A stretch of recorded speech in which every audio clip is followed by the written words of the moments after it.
আসসালামু আলাইকুম ভিউয়ার্স। বাংলাদেশের সর্বশেষ আপডেট সংবাদে আপনাদের স্বাগত। গঠিত হয়েছে অন্তর্বর্তীকালীন সরকার। দেশের জনগণ কি এই সরকার নিয়ে সন্তুষ্ট? জানিয়ে দেব হাতে থাকা সর্বশেষ আপডেট বাংলা সংবাদ। প্রথমেই সংবাদ শিরোনাম। দুপুর 1টার মধ্যে প্রধান বিচারপতিকে পদত্যাগের আলটিমেটাম। এরপর জানিয়ে দেব শেখ হাসিনা দেশে ফিরলেই বিচারের মুখোমুখি করা হবে। এদিকে আবু সাইদের কবর জিয়ারত করলেন ডক্টর ইউনূস। এরপর জানিয়ে দিব কতদিন ক্ষমতায় থাকবে অন্তর্বর্তীকালীন সরকার, জানালেন আসিফ নজরুল। আরও জানিয়ে দিব হাইকোর্ট ঘেরাও কর্মসূচি বৈষম্য বিরোধী ছাত্র আন্দোলনের। সর্বশেষ জানিয়ে দিব 11 বছর ধরে গুম সাবেক এমপি হিরু। এতক্ষণ শুনছিলেন সংবাদ শিরোনাম, এবারে বিস্তারিত। তবে অনুরোধ থাকবে ভিডিওটিতে একটি লাইক করবেন এবং কমেন্ট করে জানিয়ে দিবেন কোন জেলা থেকে আপনি আমাদের এই ভিডিওটি দেখছেন। দুপুর 1টার মধ্যে প্রধান বিচারপতিকে পদত্যাগের আলটিমেটাম। এবার প্রধান বিচারপতি ওবায়দুল হাসানের পদত্যাগের দাবিতে আলটিমেটাম দিয়েছে বৈষম্য বিরোধী ছাত্র আন্দোলন। প্রধান বিচারপতি সহ আপিল বিভাগের বিচারপতিদের দুপুর 1টার মধ্যে পদত্যাগের আলটিমেটাম দিয়েছে তারা। শনিবার 10 আগস্ট বেলা 11টায় হাইকোর্ট চত্বরের সমন্বয়ক হাসনাত আবদুল্লাহ এ আলটিমেটাম দেন। এ সময় শত শত শিক্ষার্থী হাইকোর্টের ভেতরে ঢুকে বিভিন্ন স্লোগান দিতে থাকেন।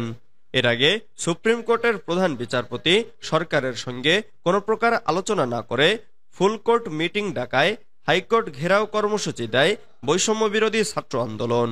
শনিবার 10 আগস্ট বৈষম্য বিরোধী ছাত্র আন্দোলনের অন্যতম সমন্বয়ক হাসনাত আবদুল্লাহ সামাজিক যোগাযোগ মাধ্যম ফেসবুকে এক স্ট্যাটাসের মাধ্যমে এই কর্মসূচি দেন।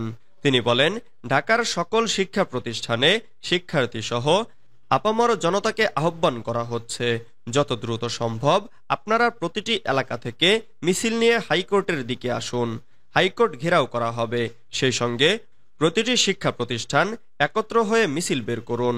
দেশের প্রতিটি জেলা কোর্ট, জজ কোর্ট ও বিচারপতিদের বাসভবন ঘেরাও করা হবে।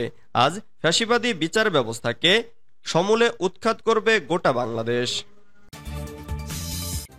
শেখ হাসিনা দেশে ফিরলেই বিচারের মুখোমুখি করা হবে।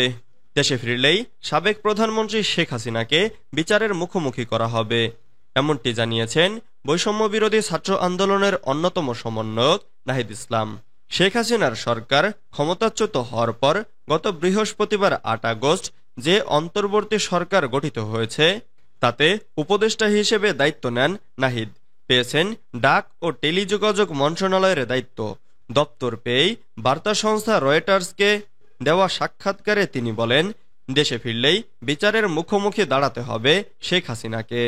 কোটা সংস্কারের দাবিতে শুরু হওয়া আন্দোলনের জেরে প্রধানমন্ত্রীর পদ থেকে পদত্যাগ করে ভারতে চলে যান শেখ হাসিনা।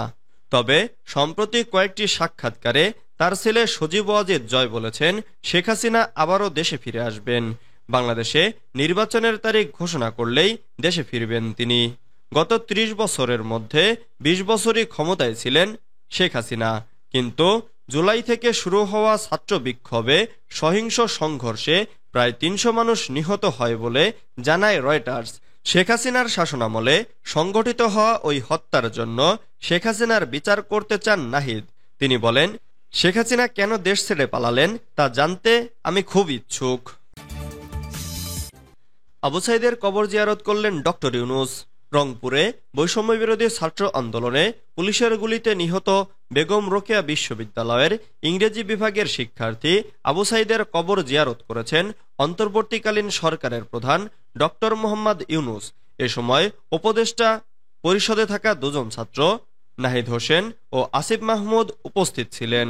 এ সময় তারা দোয়ায় অংশ নেন। শনিবার 10 আগস্ট সকালে হেলিকপ্টার যোগে পীরগঞ্জে সাইদের গ্রামের বাড়িতে যান ডক্টর মোহাম্মদ ইউনূস। এর আগে তিনি ঢাকা থেকে হেলিকপ্টার যোগে পীরগঞ্জ মেরিন একাডেমিতে পৌঁছান। সেখান থেকে সড়ক পথে আবু সাইদের বাড়িতে যান। কবর জিয়ারতের পর আবু সাইদের পরিবারের সদস্যদের সঙ্গে কথা বলেন ডক্টর ইউনূস। এরপর বেগম রোকেয়া বিশ্ববিদ্যালয়ে যাওয়ার ও সেখানে শিক্ষক শিক্ষার্থীদের সঙ্গে মতবিনিময় করার কথা রয়েছে অন্তর্বর্তীকালীন সরকারের প্রধানের। কতদিন ক্ষমতায় থাকবে অন্তর্বর্তীকালীন সরকার জানালেন আসিফ নজরুল। সরকারের আকাঙ্ক্ষা এবং নতুন নির্বাচনের আকাঙ্ক্ষার মধ্যে সমন্বয় করে যতদিন থাকা দরকার ততদিনই ক্ষমতায় থাকবে অন্তর্বর্তীকালীন সরকার, এমনটাই জানিয়েছেন অন্তর্বর্তী সরকারের আইন বিচার ও সংসদ বিষয়ক উপদেষ্টা ডক্টর আসিফ নজরুল। শনিবার 10 আগস্ট সকালে সচিবালয়ে সাংবাদিকদের এক প্রশ্নের জবাবে তিনি একথা জানান।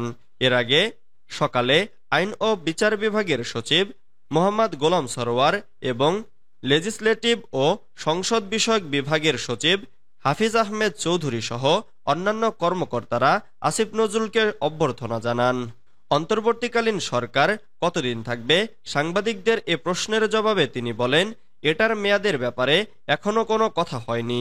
একটা জিনিস মাথায় রাখবেন কাইন্ডলি, সেটা হচ্ছে রাজনৈতিক দলগুলোর প্রত্যাশা থাকবে যত তাড়াতাড়ি সম্ভব নির্বাচন। আবার এদেশের সাধারণ মানুষের যে সংস্কার আকাঙ্ক্ষা, সেখানে প্রত্যাশা থাকবে এ সরকার যেন জরুরি কিছু সংস্কার করে যায়। হাইকোর্ট ঘেরাও কর্মসূচি বৈষম্য বিরোধী ছাত্র আন্দোলনের। ছাত্র জনতার গণঅভ্যুত্থানে আওয়ামী লীগ সরকারের পতনের পর এবার হাইকোর্ট ঘেরাও কর্মসূচি দিয়েছে বৈষম্য বিরোধী ছাত্র আন্দোলন। এজন্য কার্জন হলের গেটে সবাইকে জড়ো হওয়ার আহ্বান জানানো হয়েছে। শনিবার 10 আগস্ট সকালে বৈষম্য বিরোধী ছাত্র আন্দোলনের প্ল্যাটফর্ম থেকে এক বার্তায় এ আহ্বান জানানো হয়। এতে বলা হয়, সবাই দ্রুত 10টার মধ্যে কার্জন হলের গেটে আসুন। হাইকোর্ট ঘেরাও করা হবে। ফ্যাসিবাদের মদতপুষ্ট ও নানা অপকর্মে জড়িত সুপ্রিম কোর্টের প্রধান বিচারপতি সরকারের সঙ্গে কোনো প্রকার আলোচনা না করে ফুলকোর্ট মিটিং ডেকেছেন। পরাজিত শক্তির যে কোনো প্রকার ষড়যন্ত্র বরদাস্ত করা হবে না হুঁশিয়ারি দিতে তারা বলেন, আইনজীবীরা ইতোমধ্যেই এর প্রতিবাদে জড়ো হয়েছেন। আমরা আগেই প্রধান বিচারপতিকে পদত্যাগের আহ্বান জানিয়েছিলাম। ছাত্র জনতার বিরুদ্ধে অবস্থান নিয়ে তাদেরকে উস্কানি দিলে এর ভয়াবহ পরিণাম ভোগ করতে হবে। অবিলম্বে বিনা শর্তে প্রধান বিচারপতি পদ থেকে পদত্যাগ করুন এবং ফুল কোর্ট মিটিং বন্ধ করুন। প্রসঙ্গত, শনিবার সুপ্রিম কোর্টের আপিল বিভাগ ও হাইকোর্ট বিভাগের সব বিচারপতিদের নিয়ে জরুরি ফুলকোর্ট সভা ডেকেছেন প্রধান বিচারপতি ওবায়দুল হাসান। ভার্চুয়াল মাধ্যমে বিচারপতিরা সভাটি করবেন বলে জানা গেছে। 11 বছর ধরে গুম সাবেক এমপি হিরু। প্রায় 11 বছর আগে র্যাবের হাতে আটক হয়ে কুমিল্লা থেকে নিখোঁজ হন লাকসাম উপজেলা বিএনপির সাবেক সভাপতি ও সাবেক সংসদ সদস্য সাইফুল ইসলাম হিরু। এ সময় তার সঙ্গে ছিলেন লাকসাম পৌর বিএনপির সাবেক সভাপতি হুমায়ুন কবির পারভেজ। দীর্ঘ সময় পেরিয়ে গেল, ওই দুই নেতার কোনো সন্ধান মেলেনি। স্বজনরা তাদের ফিরে আসার অপেক্ষায় দিন গুনছেন।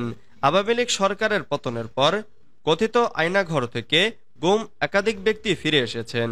এ খবরে নতুন করে আইন প্রয়োগকারী সংস্থার কাছে খোঁজ খবর নিচ্ছেন দুই পরিবারের স্বজনরাও। হিরু ও পারভেজ বেঁচে আছেন কিনা, মরে গেছেন, ওই সংবাদও দুই পরিবারের কাছেও নেই। অপেক্ষায় আছেন তারা ফিরে আসবেন।